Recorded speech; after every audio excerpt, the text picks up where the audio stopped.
flow pen. Look more, no hands. Look ball, no frame, no shame. Numb me up like cocaine. Can't focus, shaky can. Which moment makes a man? Cause I'm hoping it just begins. Welcome. I'm Dr. Robert Groves, your host for the Groves Connection podcast. The Groves Connection brings you intimate conversations with pundits, providers, patients, leaders, and lay people, all to help us understand a contradiction. How can our healthcare system be both magnificent and yet so deeply flawed? We're going inside healthcare to talk candidly with those who know. What they have to say may delight, surprise, frustrate, or at times even anger you. But I invite you to get curious and listen to the truth about healthcare and those who want to fix it. Maybe the answers have been there all along. We just need to make the connection.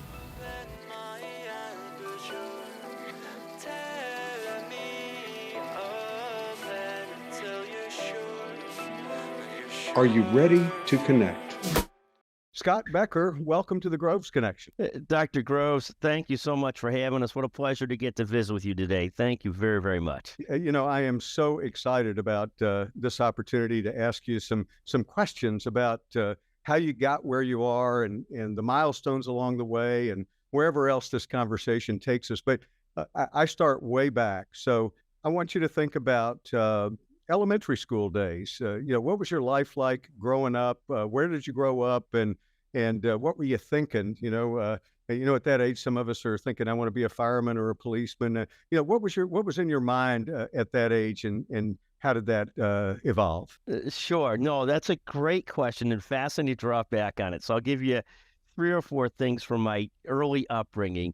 One, grew up in a community called Skokie, Illinois. And Skokie's claim to fame, and you have to remember, I was born in 1964, grew up in the 1970s, 80s, but Skokie's claim to fame, we had the highest percentage of Holocaust survivors in our community of any community. So it had a sort of really fascinating perspective and situation. A couple of my close friends' parents were Holocaust survivors, and that sort of upbringing and period of life and spot, led to both an upwardly mobile community, but also a very paranoid community in its own way. And so it's so funny because your name is Groves, and talked about in a podcast this morning, Andy Grove, the sort of founder of Intel, and his famous phrase, "Only the paranoid survive." Yes. And we grew up in a community with a lot of nervous energy and a lot of everything. And it was a wonderful community, but it was a fascinating community because it was of 70,000 people. We numbered like 10,000 Holocaust survivors, which was an incredible percentage of people that had come out of sort of Nazi Germany. So it's a fascinating, community. We had grown up in a family that did not have a lot of money. They were fine. And then, lost jobs at different times, different types of things. And it led very clearly to, in that community at that period of life, and there's communities like this today, you sort of had 3 choices as a profession. You could be an accountant, lawyer, or doctor. Those were the 3 choices coming out of that kind of society where the parents weren't that, but that's what they saw for their kids. And it wasn't but it was like the Wonder Years. That was a TV show. It was like the Wonder Years of growing up and so forth. It was just a very, very close. My parents still live there. They're still in that community, which is 10 minutes from us. And my best, closest friends from growing up are all from there. And it was just a fascinating period of life. There's so many immigrant communities today that have this similar mantra. In certain communities, it would be, you're allowed to be a doctor and engineer, and you could be an incredibly successful executive. But if you weren't a doctor or engineer, your parents were like, we thought you were supposed to be a doctor or engineer. But it was, and then of course, as you get older, as I ended up at, and it's embarrassing to mention this because everybody does it who's from Harvard. I ended up at Harvard Law School at some point. And when you're in Harvard Law School, it was very eye-opening. So I went to University of Illinois first as an undergraduate, and people were very much like myself in different ways. They might have been from downstate Illinois, they might have been forever, but they weren't from families from Manhattan or families that had family wealth or families that had other things or looked at things differently. It was a lot of people that were upwardly mobile trying to figure it out. Did you have law on your list very early? Was that, in elementary school, you figured that, with those 3 options, was that the one that you thought you'd be pursuing? The model of people growing up in these entrepreneurial, sort of burgeoning entrepreneurial worlds where you'd have a professional degree, and then the typical thing back in the day is the people that were sort of like, were role models, at least entrepreneurially, were people that were also like, they were typically also doing something in real estate, for example, back in the day. Gotcha. Like Sam Okay. Zell grew up in an area not too far from us who just passed away, famous real estate investors, but people sort of looked at it as you'd be a professional, you'd also be doing some sort of business or something else, and over time, you develop financial stability and security.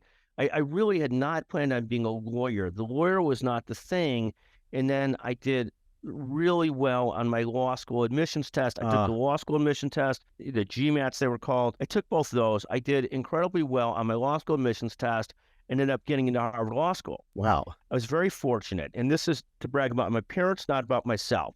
I was offered a complete full scholarship to go to the University of Chicago to law school, and I was from a family that had no money, literally had no money. Yeah. And so yeah. the beauty of my parents were like, I had that, and I also had the opportunity to go to Harvard Law School where there was no scholarship. It was you're going to go and you're going to pay. And my parents, who really didn't have money, were very much along the lines of, you got into Harvard Law School, we'll go to Harvard Law School, and we'll figure out how to make sure we can pay for it, because it's sort of like, a once-in-a-lifetime thing or a, a thing. And they thought the idea of a kid that went to Harvard Law School, this was the be-all and end-all. And of course, as it turned out, not so much so, but they were very supportive when we had this opportunity, and we went to visit University of Chicago, a wonderful place, and they were so, but no, I ended up at law school largely because I did great on my LSATs, and then it was sort of like, how can you pass up the opportunity to go to Harvard Law School? How can you turn that down? Yes. I mean, you get an invitation to Harvard Law School. Who turns that down? Now, I want to go back to high school for just a second, though. Were you must have been a good student in high school or was it purely on the LSATs or? I mean, I was a good student. I was like, we had a class of 650. I finished as top 4 to 5%, but I was never like, one of my best friends was the valedictorian. I was always a very good student, but one of the things that's wonderful about Harvard and I mean, not whatever, is one of the things that Harvard is different than, let's say, Yale. Yes. Harvard admissions was based on this concept of, yes, a very good student. Yes, very intelligent, at least how they used to measure it, whether right or wrong. And then third, very involved in stuff, very involved as like a student leader and other kinds of things. So if you looked at like Yale, where I was not admitted to, Yale would be as a much smaller class and would credential strictly based on just how intellectually smart is this person. So their criteria at that time was, is the person like a 4.0 student, or depending on what scale you're on, a 4 or 5.0 student, and does the person have brilliant scores, and are they scholarly? So I didn't meet that criteria. Gotcha. And Harvard's very much about smart and what they think will be movers and shakers, and people that they think have tremendous energy. And so thus you see so many people from Harvard, good and bad, people with crazy energy that, do good things, do bad things, but lots of leaders, like, whether it's the Anthony Scaramucci's, the Jim Cramers, the Rod Rosensteins, the Alan Dershowitzes. I mean, they admit for a different, and a tremendous amount of, women leaders, Supreme Court judges and so forth. But Harvard was Barack Obama was in school with me. Oh, is that right? And I have a famous story about Barack, but they were very big on admitting for what they thought as drive, not just intelligence. Yeah, you must have been involved in other stuff then. What were your other pursuits in high school? Were you volunteering? Were you? No, but was always involved in really two things. I was involved in student government, always very involved in student government, always involved in sport. And I was always developing some sort of business on the side. I was always doing some sort of business, whether it was blacktopping driveways or shoveling snow, or I built a business that moved people back and forth from college to home. Wow. Good hand-eye coordination, very okay athlete. Was like, as a little kid, was probably a little bit chubby, used to shop in the Husky section. There's a little challenging on me, Dr. Groves. But, you sort of like, you live with those things, though, because what happens is, like, you could be as successful as you are, but if you remember yourself at 12 as a little chubby, you probably will, in some ways, that will be a part of your being forever. You always have a little bit of that sort of like, I'm never going to be one of these 6'2" guys that looks a certain way. And everybody has some of that in them. Scott, did that fuel some of your motivation? Was it proving to somebody that that you could do these things, or was that a separate motivational thread in your being? It's very hard. Like, it's very hard to untangle all these threads, really. The older I get, the harder I find it to untangle all these things. I mean, Yeah. it's a great question, Dr. Gross. And unfortunately, this will turn into almost a therapy session for myself if we keep going. But it's like, what makes this person so driven and motivated versus these other people? You know, Yeah, I mean, both yeah. my sisters later in life became highly motivated. My sister Lynn is a highly successful real estate person, incredibly successful at it. And different things drive that. Yes. There's different anxieties. There's different things that drive it, you know. But, you know, there's a great story about, you know, Joseph Kennedy. Behind every fortune made, there's some great crime. Behind every great entrepreneur or every successful person, there's some kind of craziness or drive or insanity or something. And it's not like, it's not to be proud of it. It's not that you can't work on it. But I do think there's, like, you know, you untangle what caused that crazy level of motivation. You know, at first I look at it as like, oh, it was my parents going broke at different times. You know, my dad worked for a company that went broke. Then he built a company that did great, not great, and stuff like that. That drives some of it. There's that feeling like a chubby little kid. And there's probably a little bit of insanity. You know, there's just a little bit of craziness in all of us. That I say it jokingly, but, you know, Ben Stein, very interesting person, used to say, anybody that's going to be highly successful needs about 10 years where they're really at it, where they're really at it 100% in some way or another. And that can be to the detriment of other aspects of their life as well. 100%. I mean, there was a period of time where I spent so much time on just two pursuits, raising the kids and business, that really, you know, there was no guys' nights out. There was none of those other things. And it was a simple period of time because I knew those were the two big priorities, and it was a hard period of time. By the way, those are some great insights. Thanks for sharing that. That's a level that a lot of guests won't get to early on, and I appreciate that. But I wanted, where did you go to, remind us where you went to college? How did you make that decision? Sure. So I went to University of Illinois, and University of Illinois is a great state university. You know, it's the great public university here. And it was really at a point in time when I was graduating in high school. It's the company my father worked for went broke, and we basically said, that's where we're going. Got it. And it was magnificent. It was magnificent. It's, you know, it's 2.5 hours downstate. It was a wonderful place. And I attribute a lot of my success later to having gone there for college because so many people choose to aim for the most elite place. Far more important, and I talk about this in jobs constantly, it's far more important to choose a job that you're comfortable with, that you're happy with, that you could then thrive in, versus shooting for the job that's the golden ring, where often you're sort of not really happy and you're really not thriving. But University of Illinois was the perfect place. Love it, and I'm a huge fan of it. Now, based on your experiences in high school, I'm guessing that you were, or maybe you were involved in student government when you were at the University of Illinois? Yes, I was involved in student government at University of Illinois. I was also involved in my fraternity, which I know fraternities are such a bad name today, but they were such a great place for growing and learning and managing relationships and all these things. It's really, you've got this crazy situation with the fraternity system. Yes, there's all kinds of problems with it. They end up separating people in lots of ways, so bad. The good thing is they provide a tremendous social ability to navigate, to learn, to grow. We lived my first year with 30 guys in one room. Oh my gosh. This is just a great learning experience in terms of, like, how do you navigate that? And it was, you know, it's from a different world. Parents and kids wouldn't allow it today. Yeah. But it was a great experience. And they've got this problem now in these big schools. Oh my God, the universities have come down negatively on fraternities and sororities.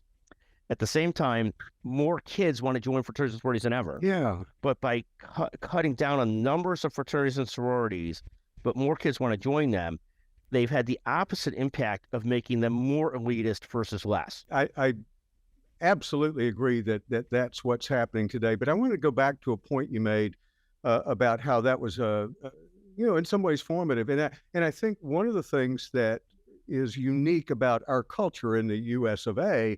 is this intense focus on rugged individualism. And what a fraternity did for me was teach me about being part of an organization. And, when you first joined, being part of a collective, I guess that's what I would say. Being part of a collective, just a piece of a collective. And when I first joined, they knocked me down a few notches. I come out of high school thinking I'm all that. And then, as a pledge, you're really not all that. And we know in some parts it's play, and ours wasn't all that onerous, the pledging stuff that you hear about it at the extreme. We didn't have that, but it did knock us down a notch and teach humility. And then it taught me, anyway, about relationships and collective interests that I really didn't get a lot of exposure to before then. Does that ring true to you? I mean, absolutely. There's so much of it that was like the pledging, and pledging has gotten out of hand in some places, but you have to remember, it's a whole generation of people that were not in the Army, that were not in the military. And that whole generation of people would have gotten that pledging in a billion times more serious way if they'd been in the Army. And this was a way of getting some of that being brought down and rung, bring down all those kinds of things. There was also, you learn so many human things. One of the human things you learn is that the worst person that was a sophomore or junior, the worst hazer, the person who wanted to be the worst of the pledges, was typically the most insecure person. Yes. And that's obvious, isn't it? Yeah. The person who's insecure is not trying to build their other people up, is trying to build them down. There's so many life lessons that were learned. Building teams, so again, they learned in student government, they learned in fraternity, they could be learned in any student organization. But these student organizations do so much for teaching leadership and teaching how to deal with people and dealing how to manage with people, good and bad. But you see it all. You see literally people that are very poorly behaved because this is their chance of power. Then you see other people that handle it well, that sort of always do it with a smile and a joke, say, it's going to be fine, just relax, it'll be good. But there's so many places where you can get that. You've talked a little bit about, qualifying for Harvard, and you get an offer to go to Harvard. You go there. What kinds of things were happening for you personally at Harvard in terms of outside involvement, career choices? What were you thinking as you went along that path? Being on track, going on the right track was at that point in life, everything was sort of like, you could be an accountant and it was a 10-year track department. You could be a lawyer, it's a 7-year track department. None of them were very passionate to me. None of them were very exciting to me. I was looking for a profession and to be able to support a family. And that was it. And both were like, these are two different choices. And I guess I'll pick one of them, and so forth and so on. And that's not all good or bad. But there's just a lot of, that's how I was. And so went to law school for 3 straight years, had some fascinating experiences there, which hopefully we'll get a chance to touch on for a second. After law school, went to work for a large firm, and just sort of went on track. And this was a miserable experience. My goodness.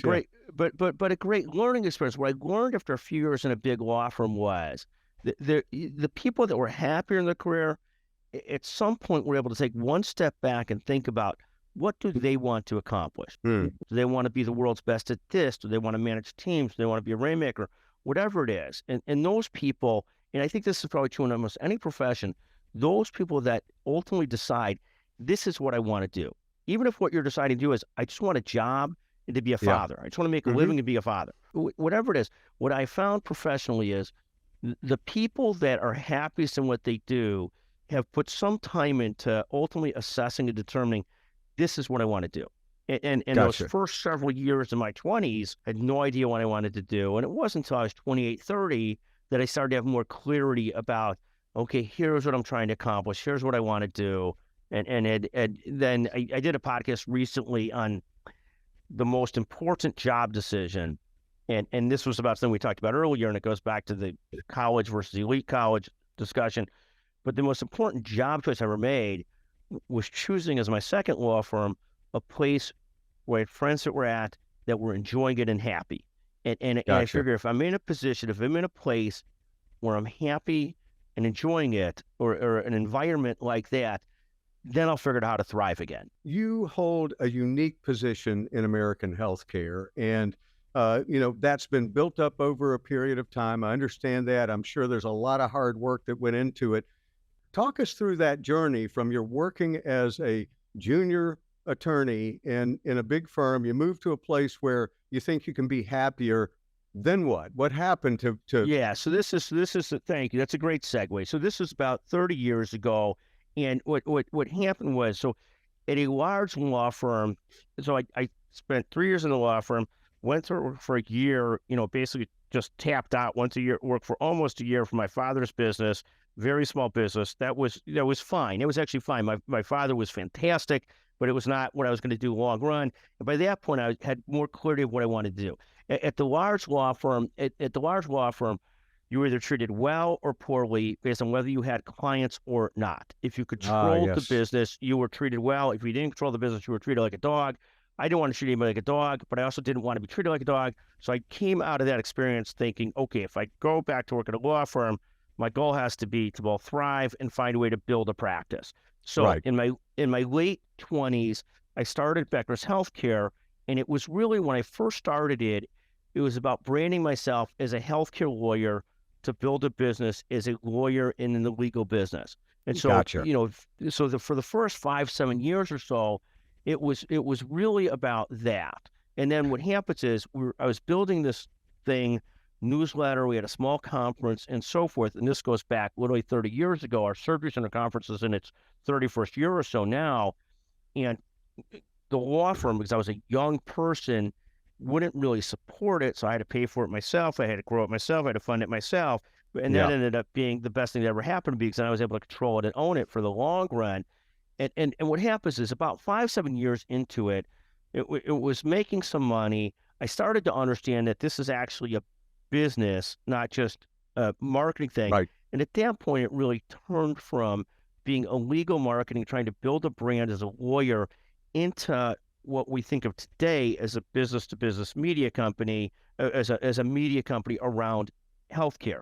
I specialized in law in the healthcare area. It started doing everything I'd done was just me writing about and talking about what I was seeing and what I was doing and what trends I was watching. It was far more interesting than the original idea of being a lawyer and a real estate investor. It was just far more interesting. Scott, I hear that story so often that, somebody will start something for one reason, and then the being able to realize that there's a different opportunity, one that's more relevant, or, being able to recognize that and pivot is a key attribute of success. And it sounds like you did that. At some point, you realized, hey, this is not just a marketing ploy, or not ploys, maybe not a good word. This is just not just a marketing tactic. This is a business in and of itself that will bring value to healthcare. The most successful people in different things can both do a great job and connect dots. And so at some point, I was able to connect dots to say, oh, this is a real thing. And I started to learn more about it. I started to hire people full-time into that business. And that was a whole change from where it was. So we started to hire people full-time into that business. And what really happens is anybody that says success knows that at the end of the day, so much of it is about building teams. And you talk about rugged individualist, but the reality is all of us know if you do anything successful, you build teams. So sometime, probably in my early 30s, I started to hire people full-time into it. One of the people I hired was the niece of a client, this woman, Jessica Cole, who ended up being the leader of Becker's Healthcare, the CEO and president today and partner in it. I had hired a bunch of people, and after a few years, I was running a full-time legal practice. I was doing this. I really put her in charge, and she was able to sort of turn that into a completely different thing and understand the opportunities, see it, and grow it. And was able to, on the commercial side, make it go. Well, we stayed very close to the content side and remained very involved as sort of chief content officer and so forth. So it was a fascinating evolution from one point to a very different point and goal. It's always hard to go back. As you mentioned earlier, it's hard to untangle what led to what. There are so many factors. But are there any pointers that you would have for those who are aspiring to build a business as to when the timing is right, or is that just an intuitive sense that you had? Were there mentors that you looked to? How did you make those decisions? First, in building a business, we always think about three things. And we think about, are you in a specific niche? What's the niche you're in? And are you filling a need? The second is, can you take care of customers really well and meet the needs of customers? And third is, can you build a great team? So we think about niche-centric, customer-centric, team-centric. So those three things. Got it. Then to the other question, in terms of starting a business, the first part that was successful was in the surgery center area. And this was before, when surgery centers were just sort of getting going, and people would say, oh, that was such genius that you started this in the surgery center side. And what I'd have to, I would tell people, no, it was not. And it truly was not. It's not being humble. I started in 3 different areas. I started in that, disease management, cardiovascular, and it turned out the one where the audience and people were really responsive was in the surgery center area. Gotcha. What I was smart about was recognizing what was working and doubling down on it. And so Gotcha. people may be brilliant or they put huge consultings behind it, stuff like that, but you really never know until you're really asking for sales, really asking for audience, Yes. seeing what people want, what they think. You have to know your business well. You have to study what you're doing well. You have to know your people well. So whether in the law firm where I had fantastic people that I built teams around, recognizing early, these are great people. I am going to double down on those people. And some of those people ended up being leaders in the law firm, the McGuireWoods law firm, and they are today. One of them was on the executive committee, who have run the department, the healthcare department, others have been involved in that. And the same thing in the business. I was able to really recognize pretty early, and I was attuned to this because it's how law firms work. You look for bright people that will do things. You don't really worry about are they 60 or 20. You just worry about are they competent. Right. And Jess, at a very young age, was outperforming everybody. So at some point, she was about 26, and I put her in charge of the 10 other employees. And of course, half the other employees were like, I'm not working for a 26-year-old woman. I'm not doing it. It's like, yeah, like, you don't have to. Fine, go. Okay. Good. But it was sort of recognizing, doubling down on talent. And when you recognize that something's working, double down on it. So we always think about customer centric. If you have great customers, any business starts with taking care of those. And Banner Aetna, it's trying to understand who are our most important group plans, who we're working with closest, and we better make sure we're taking care of them. Or wherever whoever is the customer, make sure we better be taking care of them well. We better be doing a better job in our niche, whatever that specific niche is, than others are doing in it. And then we can't do any of that without great teams. And I had a great mentor in the law firm who had built teams before me.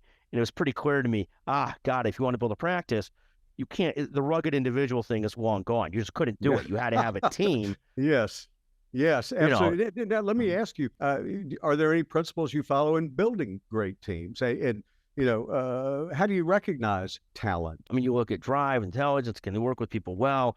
It's sort of like, at the end of the day, you see this where the most competent people in the world, if they can't work with people well, have real limits to where they go. I sort of start with those characteristics. And then I also recognize for 100 years now that every bet you make on a person, you don't know what you have. Like, you don't know what you have in a job. You don't know what you have in an employee until you've been there for a couple of years and know the person for a couple of years. Yes. I mean, I've had so many people over the years say, I've hired this person. He or she is going to be magnificent. And I would always say, you can't get mad at yourself about the hiring decision. You do the best you can, but you're not going to know if somebody's a good teammate, a good partner, a good colleague until you're working with them. And then what happens is you have to view it as good colleagues, good teammates are harder to find, are not easy to find. And so when you have them, you better double down and embrace them. And then the team building philosophy was always that the leaders that get to one spot, they have a bunch of people working for them, and they are focused on them thriving, meaning the leader thriving. The people, and you could get to a certain spot just by sheer willpower like that, but you can't get to the next spot without basically saying, yes, I'm thriving, but I also need all these people around me thriving. And that's what leads to great teams and teams that can grow to the next level. It's a whole different thing. It's critical point. People have all these terms for that, Scott, like servant leadership, et cetera, but it's just fundamentally a prerequisite to world-class performance. You can't get there unless you know how to help people along that journey with you. I don't think it's possible to do it as a rugged individualist. We couldn't agree more. Early on in my career, I served on 2 different boards of directors. One had a CEO who was magnificent, but he was the one magnificent leader at that company. The other one had a CEO, but then had lots and lots of people around that were also fantastic. And one company thrived for a very long time. One did not, because it requires lots of people and they got to be thriving, not as sort of a micromanaged thriving. They got to be thriving and really thriving. Yeah, I heard a principle that's I think related, and I'd love to hear your thoughts on it. Very early on in my career, and I can't remember where it came from. I'd love to be able to attribute it. I'm sure lots of people have said something similar, but it went like this. You're not going to be wildly successful if you try to do everything. Figure out what you're really good at, become, if you can, world-class at that, and then surround yourself with people who make your weaknesses irrelevant. No, and I'll just take that a step further. I love that 100%. Like at one point when I was building Becker's Healthcare, I was doing everything. I was involved in sales. I was involved in content. I was involved in writing. And you get to a spot, you have to get to a spot where everybody that you've hired can do that job that you were doing better than you could. Bingo. You follow Yeah. me? So, Yep. and it's not false humility. Like there's no way I could do what our CEO does. She manages a team in a way I could never do it. I just couldn't do it. It's not false humility. I couldn't do it. We have an editor-in-chief. 100 years ago, we were writing 3 articles a week. I could do it. I couldn't do it. I could not do what that person does, and it would falter horribly if we did. We've got a chief information person. Private equity funds, investors, I should say, have a love-hate relationship with leaders, and the love-hate relationship with leaders and founders is that they never want to be in a spot where they're reliant on the leader founder. So they're always trying to build a deeper institution that's not as reliant on the leader founder, and it leads to a love-hate relationship. It's a fascinating thing. And there's a lot right with it. There's a lot wrong with it. But at the end of the day, if you could be your own owner operator, you understand that the game is, and it's hard ego-wise. It's hard to get to the spot where you have to have everybody in places, and then you're very vulnerable too, because you can't have just one person. You got to have lots, because person leaves, doesn't like it, wants to do something else. You have to make sure you've got a deep enough team, and it's hard on the ego, but it becomes an evolution and a necessity in any organization. Yes, I mean, you've got magnificent leadership at Banner. Quite frankly, I think is still Peter Fine, right? Oh yes, 23 years. Peter Fine's been at the helm. Yeah, really. When you talk about, in the old days, people talked about a level 5 or level 6 leader. He's one of the magnificent examples of that, where not everything has to be about him. He's done a magnificent job of really, quite frankly, being a pretty humble leader and growing a magnificent organization and building around himself magnificent leaders, where, I had to actually ask the question. I remember it was Peter. I knew Peter from way back in the day in Wisconsin, but a crazy successful person. If you're going to have lots, if you build a system, an organization the size of Banner, you can't do it without lots and lots of leaders. And if that top leader is a top-down, difficult person, it just doesn't work. Yes, and I would take it a step further and tell you that even the leaders who have left Banner are now rising in other organizations. You look at who is in place as CEOs of hospitals or chief financial officers, and many of them in the state of Arizona, they learned their strategies at Banner Health. I want to ask you about your perspective on healthcare. You sit in a unique position because you get all of this information coming from payers and investors and patients and what's your take on our current circumstance in healthcare, and what do you see as the road forward? Big question, a lot of nuance there, a lot of No, of course. So I start with one, that we have a math problem, and so the math problem is as follows, and I'll use doctors as the metaphor for this, but it's true of clinicians and technicians and everything else. We have 330 million people, and we have 1,060,000 doctors, and this is just an absolute math problem. So, for example, in almost any area, we all know this. If you're privileged enough, if you want to get the right specialist, you almost have to know somebody. I mean, it's become that, and it's horribly worse in certain communities, certain rural areas, and others. I was on the phone yesterday with a leader of a health system in relatively rural Texas. They have one neurologist for, I think, a 300,000 person population. But this is a horrible math problem. And I think, quite frankly, people disagree with me. They hate this perspective. I think it's far worse with specialists in primary care, and I'll tell you why in a second.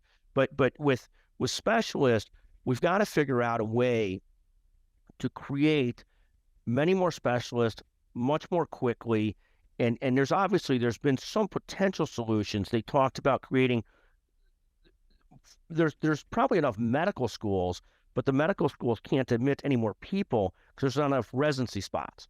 Right. So in one of the bills last year, there was 4,000 additional residency spots. It didn't get passed. It's so horribly needed. We turn out 16 to 18,000 doctors a year against a population of 330 million people. We've got a situation where half the doctors end up part-time by their mid-40s, and that's fine, but that leaves the gap of the math problem of 330 million people, aging, growing population, compared to the number of physician hours available, is horribly disjointed. And again, it flows through to every advanced practice stage, every other stage as well. But doctors is easy to focus on. We've got a medical education system that was set up pre-internet. So right now, a doctor goes to school for 4 years of medical school, 4 years of residency, often a fellowship. I mean, it's with today, so much information at one's fingertips, the idea that we don't get doctors out for 8 to 10 years is, to me, insane. In India, some other countries, they do it in almost half the time. I mean, it's literally ridiculous. And it seems like it's hard to get people to address it. But if we can get people out in 6 or 7 years versus 8 or 9 years, we lessen the debt they all have. I gotta believe we create competent doctors, particularly with apprenticeships and working with people over years, and enough of them, especially if we're good about how we recruit physicians in a much shorter period of time than we're doing. I mean, we create great doctors now, but by the time they get out of med school and residency, they're already burnt out and they've got so much debt. So we create great doctors, but we ought to be able to do so in a lot shorter time. That, to me, is an absolute fundamental problem. In the old days, we would fix it through immigration, but obviously immigration is one solution and fantastic. But when we do so, it's a little bit of a zero-sum game because now we're leaving whatever country those doctors come from with less doctors. I mean, so it's not like we're solving our problem, but we're not helping somebody else. Hospitals are under tremendous siege. They got leakage of all their business. They're having tremendous competition for the small amount of doctors left in the country from the big PE funds, from the big payers. Optum's now the biggest employer of physicians in the country. The cost and all the doctors a generation ago, when I was growing up, a doctor would come out of the military. He would immigrate here. He'd go to a small town, and they would have great reimbursement rates in the small towns. And there's lots of people bring him there. And there's a great lifestyle.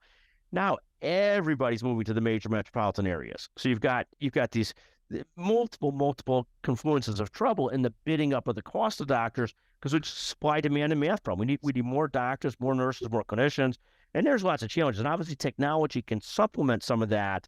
But I mean, we're in a world now where when my parents have a serious problem, half the time they end up back in the ER again, which is I do think when I start off problems, I look at the doctor to people ratio and how flawed it is and how worse it's getting. And then there's that cascades into a whole bunch of different, it cascades into financial health for hospitals. So we don't have doctors take care of patients. Hospitals are closing different units in different areas. I mean, and Dr. Woods, I could talk forever about whatever issue you want to talk about, but I'll shut up for a second. No. That's a very interesting perspective because I've also heard it said that we don't have a shortage of doctors; we have a shortage of primary care doctors. But you're taking sort of the opposite view of that, which I think is fascinating, and I understand your point there. Integration seems to me to be a major problem, and I don't think anybody would dispute that. Are you seeing potential solutions? In other words, there are pockets of information on patients, on specialists, from specialists, and they don't talk to each other.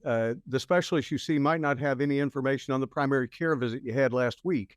How do you see that problem as contributory? I mean, I think that there's probably improvement coming in those areas. I think we're in a situation where, specialists, primary care physicians are all sort of exhausted.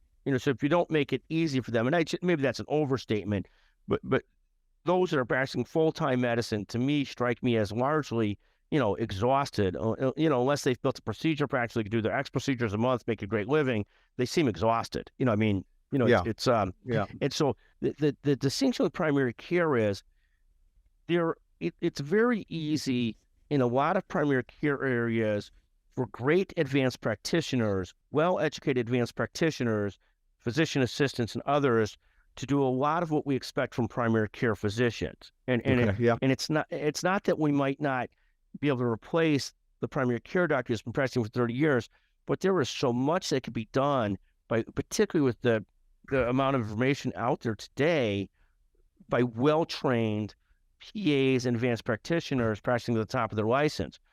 In contrast, at least now, until we get a machine to do it or some way to do it, that advanced practitioner, yes, they could do the intake for a neurosurgeon, they could do the intake for certain areas, but they can't sort of do necessarily what the neurosurgeon does, what the oncologist does. Maybe they can at some point, but it seems harder. I know in certain areas of the country, if you want to get a primary care physician today in Florida, in some communities, you need to hire a concierge. You got to have a concierge doctor, which is like, and there's that going up because there's shortages of primary care doctors too. But a lot of the primary care gets offset by urgent care, by all these other avenues. Whereas a specialist, when you need a specialist for something, it's not, you can't go to the urgent care for it. You can't, there's just different. So my view is, yes, there are places in urban communities, rural communities, where there's just not enough primary care, no question. And some of that could be replaced by, by PAs, telehealth, and so forth. And telehealth's not as good as an in-person visit, but it's the best we could do in our places. Yep.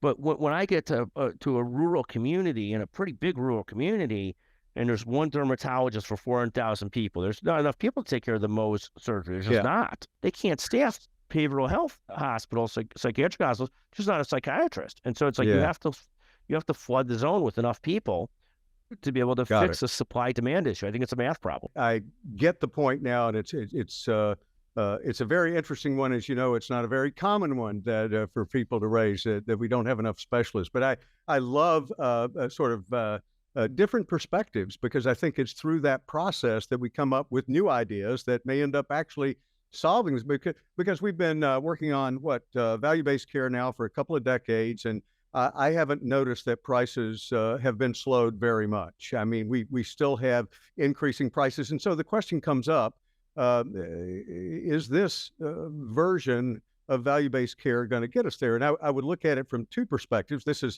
is my view, which also may not be very popular, is that when we look at value-based care as it currently is done, we're talking about, first, it's based on a fee-for-service model, right? Because you have to charge for something, and volume matters. Even if it's a fixed price for that volume, it still matters. And then the second piece is this fascination with pay for performance for physicians, which has very little data behind it. Very little data behind it. You can do a Cochrane review and say, well, what does that say? And there are lots of reasons, and Don Berwick pointed this out in the 90s, there are lots of reasons to be cautious about that. And in a recent conversation, I asked folks, now, when you're in the room and your physician is concocting a care plan just for you, do you really want them thinking about their income, up or down, at that moment? And so my bias is that docs ought to be on salary. And it's interesting, I just got something, it came from Becker's hospital review, that there's been a shift in physician payment plans, and the biggest change has been towards salary. 33% now the doctors. What's your view on that, our current iteration of value-based care? Value-based care is sort of is a euphemism for so many different things. It's I'll just go through two or three of them very quickly. First is, big systems tend to love value-based care when they're able to make that economic model more predictable, and so they tend to convert to it for the economic reasons, drive it. You see great systems like Intermountain now does more than half of the work in some sort of capitated or value-based world, and I don't see that as necessarily like, I see it as and they're more profitable than a lot of the fee-for-service systems, because they've been able to make that conversion. It's more predictable revenue, more predictable cost, and that doesn't make it better or worse care. It's just a different economic model. The real drive and love for value-based care got really picked up on the pandemic for some of the wrong reasons. And I won't pick on the insurance companies too much, because I know Banner Aetna's partly an insurance company, but it got, the insurance companies cleaned up during the pandemic. The Uniteds of the world, the Cignas of the world, the others of the world, in part, the Medicare Advantages of the world, because care was not being delivered, because their procedures were stopped. And so the medical coverage ratios went way down and the profits went way up.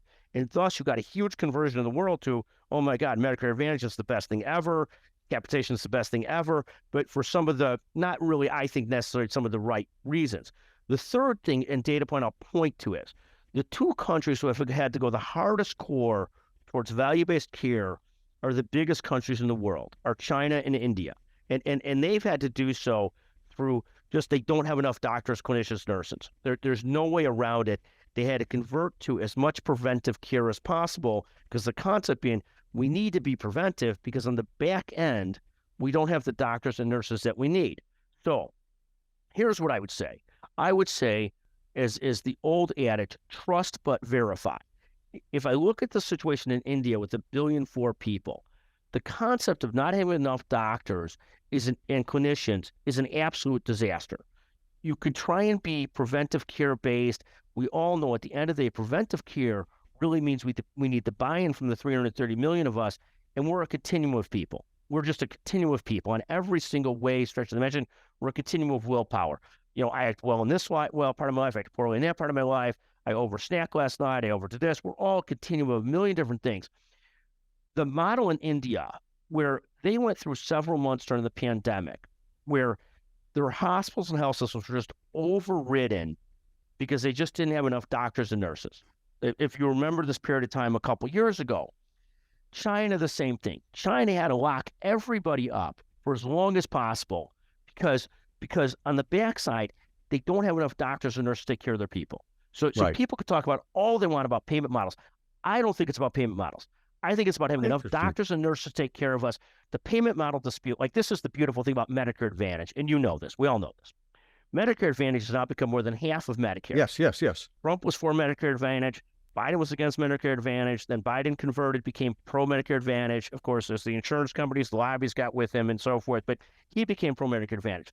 The dirty little secret of Medicare Advantage is it's not better care, and it's costing Americans more than Medicare. Yes. I mean, the dirty secret is, as we move towards all these things, and I know I'm not, oh my goodness, United, CVS are two of the largest 5 companies in America by revenues, not good nor bad. But this idea that it's a payment model issue is, I think it's the wrong narrative.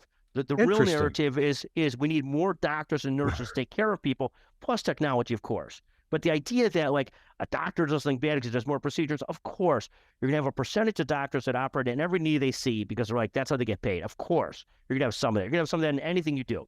If you have doctors on capitation completely, you're going to have some doctors that are out for lunch for 3 hours. When you've got different, whatever economic system you have, you're going to have a percentage of people that abuse the heck out of it. The reality is we have a simple math problem. We don't have enough doctors and nurses. I don't want to be in the preventive care system that's touted from China and India. In China and India, this is not a knock on them. They've got 1.4 billion, 1.5 billion people. Yeah. It's a brutal amount of people to take care of. It's a very hard thing to do, and you need so many doctors and nurses to do it, but they try and rely on preventive care, but it just doesn't really work. So, I think it's helpful.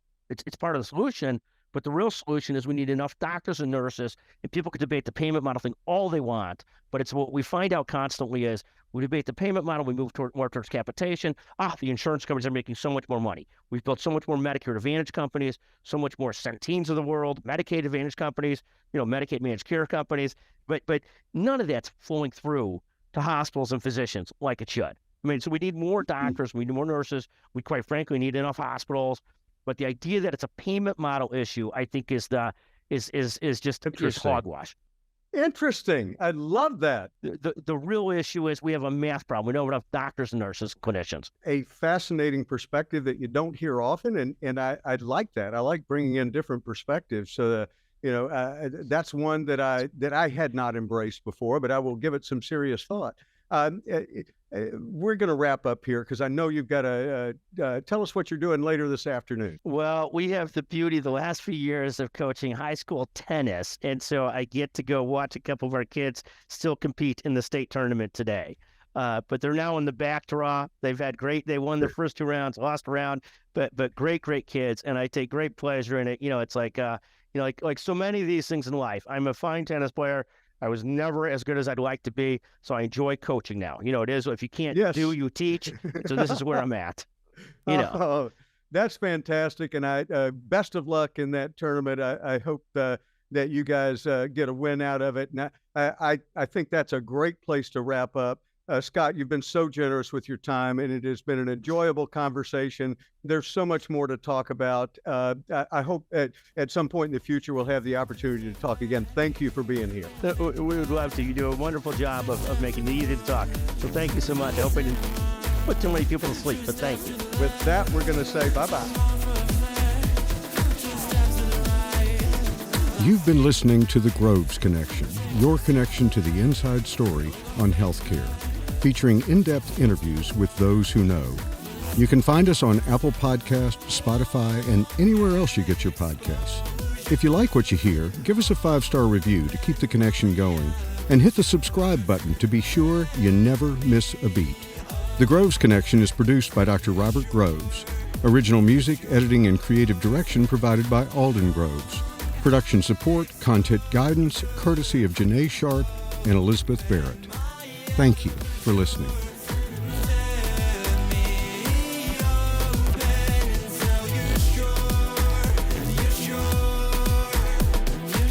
The professional ideas and opinions expressed in this podcast are mine and do not reflect those of any current or past employers. Thank you so much for listening, and we hope you'll join us next time on The Groves Connection.